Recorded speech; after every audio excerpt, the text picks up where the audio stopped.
प्रणाम, छोटों को स्नेह और आशीष। मैं हूँ राजेश त्रिपाठी।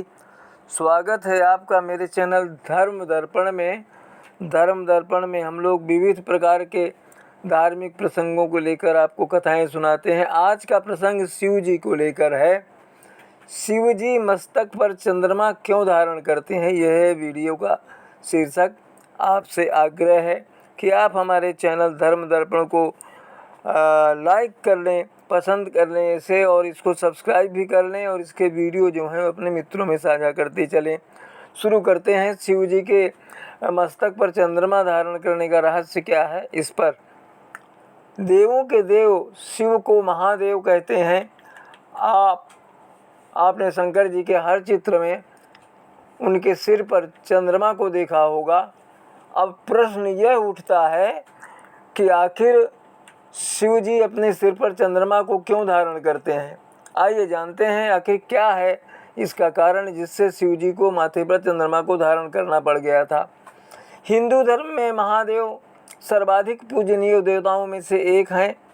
उनकी महिमा भी उनके नाम की तरह विख्यात है। हर सोमवार को लोग महादेव की पूजा आराधना करते हैं, और वही इस दिन ग्रहों में चंद्रदेव की पूजा भी होती है।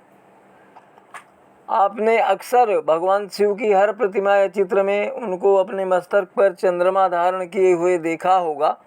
शास्त्रों में भी उनकी छवि में यह बात समाहित की गई है कि भोलेनाथ ने अपने मस्तक पर चंद्रमा को विराजमान किया है। लेकिन ऐसा क्यों है, इसके पीछे एक पौराणिक कथा जुड़ी हुई है।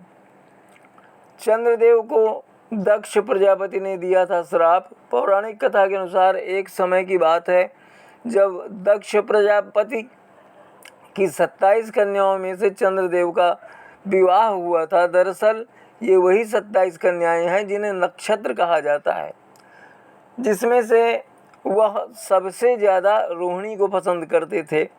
इस वजह से बाकी की 26 कन्याओं ने अपने पिता दक्ष से यह बात बताते हुए अपना दुख प्रकट किया।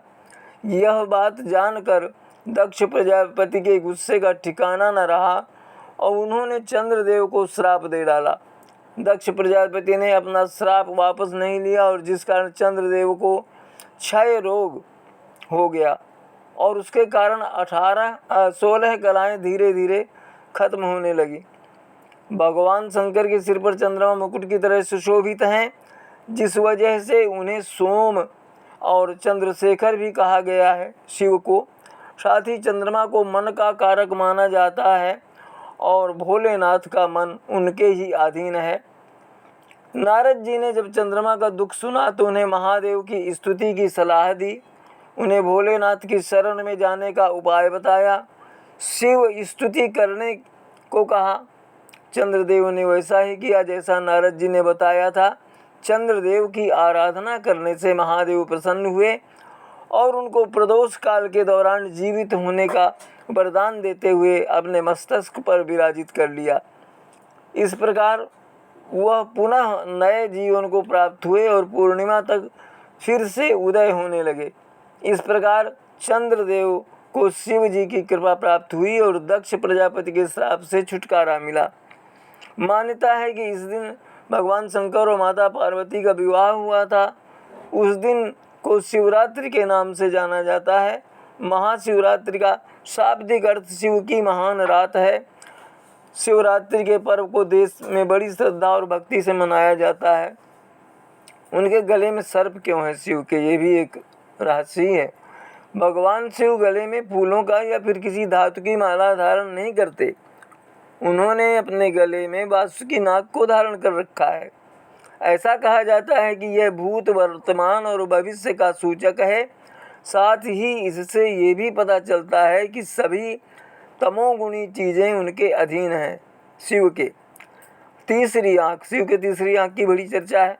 ऐसा माना जाता है कि शिव जी अपनी तीसरी आँख जब खोलते हैं, जब उनका क्रोध चरम पर होता है। उनका तीसरा नेत्र ज्ञान और ऊर्जा का प्रतीक है, जिसके खुलने पर प्रलय आ जाता है। हालांकि क्रोध और काम महादेव के अधीन है। उनके जटा में गंगा क्यों है? भगवान शंकर की जटा में माँ गंगा विराजमान है। पौराणिक कथाओं के अनुसार शिव जी की जटाओं से ही देवी गंगा का अवतरण स्वर्ग से पृथ्वी पर हुआ था। बता दें, गंगा माता पवित्रता और कल्याण का प्रतीक है, जिसके दर्शन मात्र से सभी पाप नष्ट हो जाते हैं। भगवान शिव के सिर पर चंद्रमा के विराजने के बारे में एक और कथा भी प्रचलित है।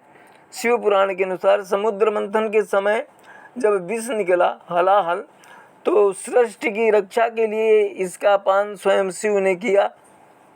यह विष उनके कंठ में जमा हो गया था, जिसकी वजह से वो नीलकंठ कहलाए, क्योंकि कंठ का रंग नीला पड़ गया था। कथा के अनुसार विषपान के प्रभाव से शंकर जी का शरीर अत्यधिक गर्म होने लगा था। तब चंद्र सहित अन्य देवताओं ने प्रार्थना की कि वह अपने शीश पर चंद्र को धारण करें, ताकि उनके शरीर में शीतलता बनी रहे। शीत चंद्रमा को बहुत शीतल माना जाता है, जो पूरी सृष्टि को शीतलता प्रदान करते हैं। देवताओं के आग्रह पर शिव जी ने चंद्रमा को अपने मस्तक पर धारण कर लिया। शिव जी से जुड़ा एक और विचित्र प्रसंग है। कहते हैं कि एक बार शनिदेव की वक्र दृष्टि से बचने के लिए कैलाश पर्वत छोड़कर मृत्युलोक पर जा पहुँचे थे महादेव। धारण करना पड़ा था उनको हाथी का रूप। एक बार भगवान शनिदेव महादेव के धाम हिमालय पहुँचे थे। उन्होंने अपने गुरुदेव भगवान शंकर को प्रणाम कर कहा, हे प्रभु, मैं कल आपकी राशि में आने वाला हूँ, अर्थात मेरी वक्र दृष्टि आप पर पड़ने वाली है। ये तो हम सभी जानते हैं कि सूर्यदेव के पुत्र शनिदेव भगवान शिव के भक्त थे। भगवान शनिदेव की तपस्या से प्रसन्न होकर महादेव ने उन्हें अपने शिष्य के रूप में स्वीकार कर लिया था। इस तरह से देवों के देव महादेव स्वयं शनिदेव के गुरु हैं। हिंदू धर्म की पौराणिक कथा के अनुसार एक बार भगवान शनिदेव महादेव के धाम हिमालय पहुँचे थे। उन्होंने अपने गुरुदेव भगवान शिव को प्रणाम कर उनसे कहा, हे प्रभु, मैं कल आपकी राशि में अपने आने वाला हूँ, अर्थात मेरी वक्र दृष्टि आप पर पड़ने वाली है। शनिदेव की बात सुनकर भगवान शंकर हतप्रभ रह गए और बोले, हे शनिदेव, आप कितने समय तक अपनी वक्र दृष्टि मुझ पर रखेंगे? महादेव का सवाल सुनकर शनिदेव ने जवाब दिया और बोले, हे नाथ, कल 1.25 पहर के लिए आप पर मेरी वक्र दृष्टि पड़ेगी। शनिदेव की बात सुनकर भगवान शंकर चिंतित हो गए और बोले, और शनि की वक्र दृष्टि से बचने के लिए उपाय सोचने लगे। शनि की दृष्टि से बचने हेतु अगले दिन भगवान शंकर मृत्युलोक आ गए। भगवान शंकर ने शनिदेव और उनकी वक्र दृष्टि से बचने के लिए एक हाथी का रूप धारण कर लिया। भगवान शंकर को हाथी के रूप में 1.25 पहर तक जो है समय व्यतीत करना पड़ा, तथा शाम होने पर महादेव ने सोचा कि अब दिन बीत चुका है और शनिदेव की दृष्टि का अब उन पर कोई असर नहीं होगा। इसके उपरांत भगवान भोलेनाथ पुनः कैलाश पर्वत लौट आए। भगवान शंकर प्रसन्न मुद्रा में जैसे ही कैलाश पर्वत पर पहुँचे, उन्होंने देखा कि शनिदेव वहाँ उनकी पहले से प्रतीक्षा कर रहे हैं। भगवान शंकर को देखकर शनिदेव ने हाथ जोड़कर प्रणाम किया। भगवान शंकर मुस्कुराकर शनिदेव से बोले, आपकी दृष्टि का मुझ पर कोई असर नहीं हुआ। ये सुनकर शनिदेव मुस्कुराए और बोले, हे प्रभु, मेरी दृष्टि से न तो देव बच सकते हैं और ना ही दानव, यहाँ तक कि आप भी मेरी दृष्टि से बच नहीं पाए। भगवान शनिदेव की बातें सुनकर महादेव आश्चर्य में पड़ गए। शनिदेव ने कहा, मेरी ही दृष्टि के कारण आपको 1.25 पहर के लिए देव योनि को छोड़कर पशु योनि में जाना पड़ा। इस कारण मेरी वक्र दृष्टि आप पर पड़ गई और आप इसके पात्र बन गए। शनिदेव की न्यायप्रियता को देखकर भगवान भोलेनाथ प्रसन्न हुए और शनिदेव को अपने हृदय से लगा लिया।